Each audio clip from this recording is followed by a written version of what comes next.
Pantalan, nagpasko ang mga pasaherong pauwi sana ng Visayas at Mindanao pero stranded dahil sa bagyo.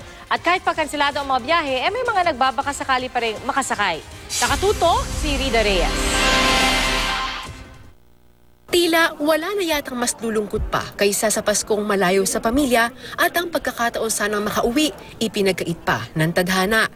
Ganito ang sitwasyon ng mga pasahero sa Manila North Harbor na gustuhin mang bumiyahe pauwing Visayas at Mindanao, hindi na pinayagan dahil sa bagyong Nina. May mga nagpa-refund na lang, pero mas marami ang nanatili para maghintay na makabiyahe, hindi man tiyak kung kailan. Parang hindi namin na-feel yung Pasko eh. Siyempre, nandito kami, nakaupo lang sa garning ano. Wala siyang assurance kung makakakuha sila.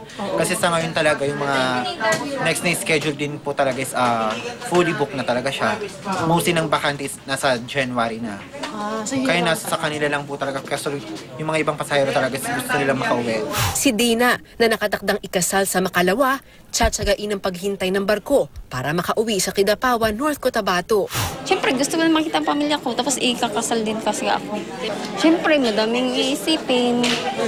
Kasi hindi mo alam kung matutuloy o hindi, tapos nakaplano na lahat. Yun. Nang hihinayang man, nakukuha pa rin ngumiti ng ilan.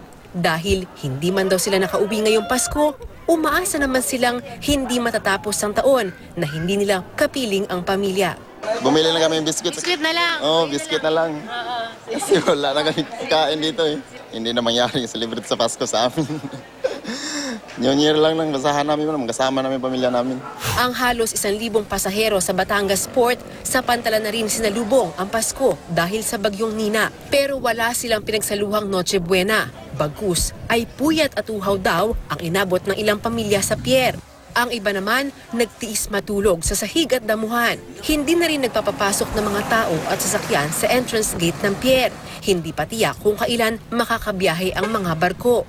Karamihan sa mga pasahero, pauwi sanang Oriental Mindoro. Rida Reyes, Nakatutok, 24 Oras.